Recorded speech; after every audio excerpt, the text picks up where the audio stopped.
Bienvenue pour vivre cet instant des paroles de la vie éternelle avec Marc-Joseph. Nous sommes aujourd'hui le 31 juillet 2025 et ce jour du 31 juillet 2025 est pour toi un jour de grâce, un jour de bénédiction dans la présence de Jésus-Christ. Si tu ne le savais pas, sache maintenant que la grâce de Jésus-Christ est à ta portée.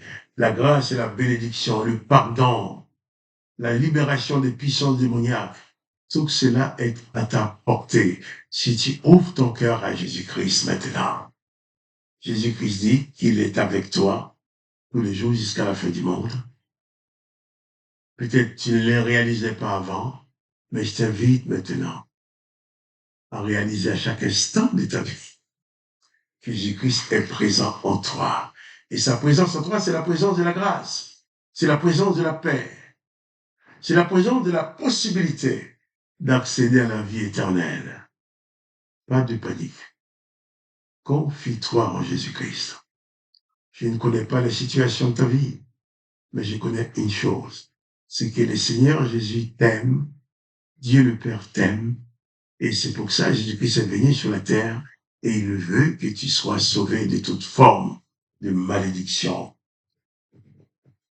Je vais tout de suite reprendre la lecture de Matthieu chapitre 12, dans cette conversation de Jésus avec les pharisiens. Il demande à Jésus de leur faire un petit tour de miracle.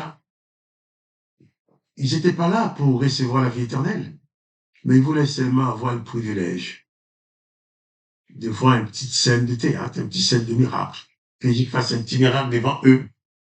Jésus va leur dire qu'il n'est pas venu pour épater la galerie, pour faire du spectacle, mais il est venu pour donner sa vie, mourir et ressusciter 3 jours après, pour que les gens comme eux, ces pharisiens-là, ils soient sauvés.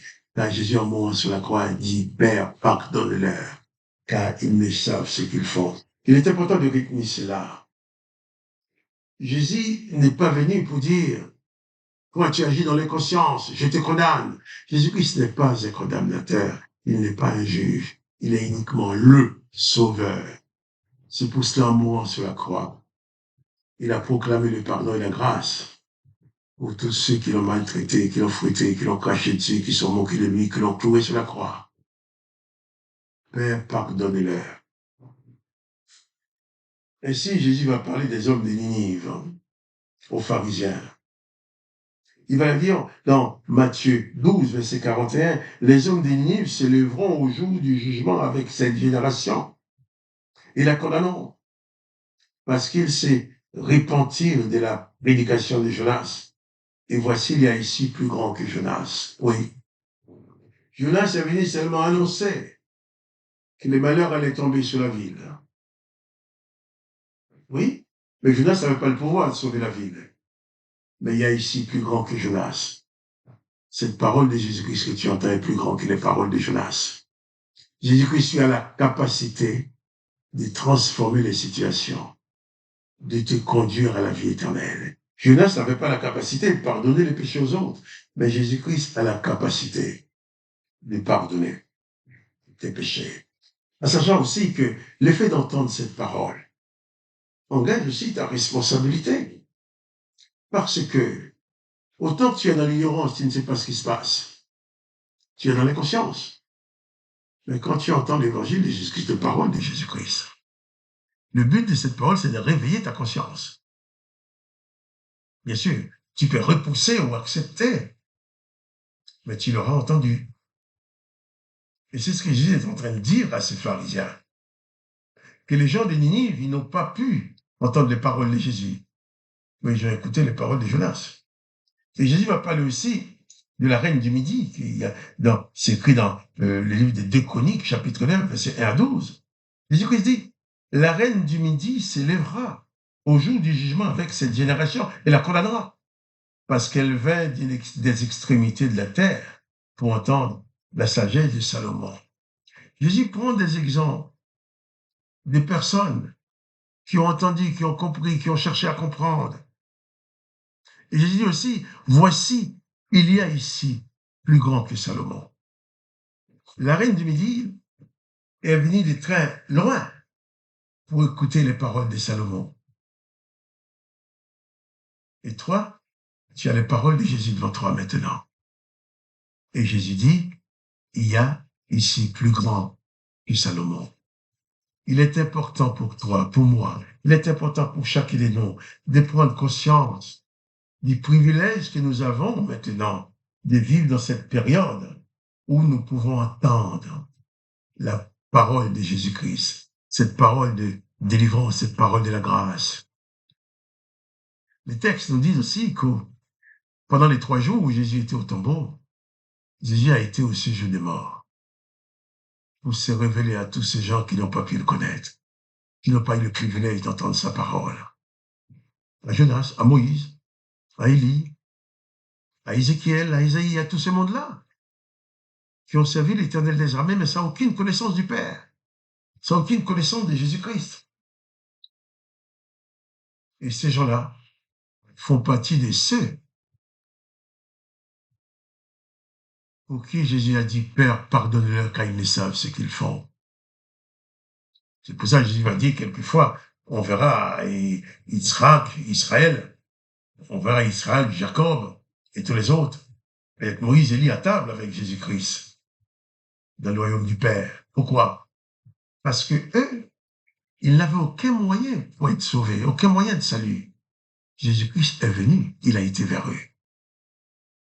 Jésus-Christ a brisé les verrous de fer qui les avaient emprisonnés dans le séjour des morts.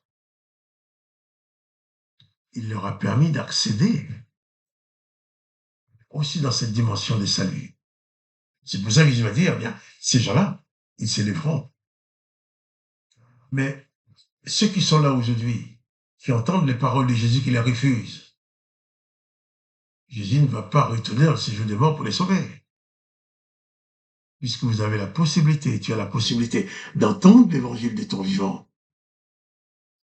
Il ne faut pas faire confiance à ta religion qui va te dire, eh bien, après ta mort, beaucoup de gens vont prier pour toi et tu seras sauvé. C'est faux. C'est du mensonge. Ce qui te dit, une fois que tu vas mourir, on va faire des messes, on va faire des cérémonies, on va prier pour ton âme après ta mort. Ce sont des gens qui veulent soutirer l'argent de ta famille. Car une fois que tu meurs, tu as eu l'occasion de connaître Jésus-Christ. C'est pas la prière des autres qui vont t'envoyer au paradis. C'est pas la prière des autres qui vont te donner le salut. Qui te donne le salut, c'est ta foi que tu places en Jésus-Christ maintenant.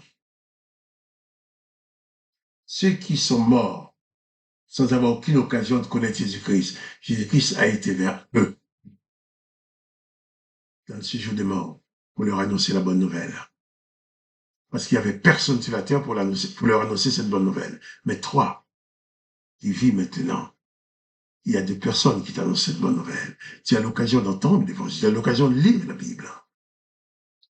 C'est la différence entre ceux qui sont morts avant Jésus-Christ et ceux qui sont morts après la venue de Jésus-Christ. Donc ta responsabilité est engagée. Tu ne pourras pas dire que tu n'étais pas au courant. Tu pourras dire, on m'en a parlé, mais je ne croyais pas, j'ai envoyé tout le monde. J'ai envoyé promener tout le monde, j'ai rejeté tout le monde. Tu as le droit. Mais attention, quoi que tu fasses, en parole, en action, en acte, tout ça, il aura toujours des conséquences éternellement sur ta vie. Donc, tandis que tu es vivant, tu as entendu les paroles de Jésus-Christ, ne fais pas n'importe quoi, car ta responsabilité est engagée. Que le nom de Jésus-Christ soit béni, que toi aussi tu sois béni. Et quant à moi, Marc-Joseph, je te dis, ne laisse pas passer l'occasion d'entrer dans le salut éternel que Jésus-Christ te propose gratuitement maintenant. Il ne faut pas entrer dans les religions qui vont donner des spectacles. Il faut entrer surtout en Jésus-Christ qui te donne le salut. Que le nom de Jésus-Christ soit béni, que toi aussi tu sois béni. Quant à moi, Marc-Joseph, je te dis, confie-toi en Jésus-Christ, car aucune religion ne peut te sauver. Et à demain pour les paroles de la vie éternelle.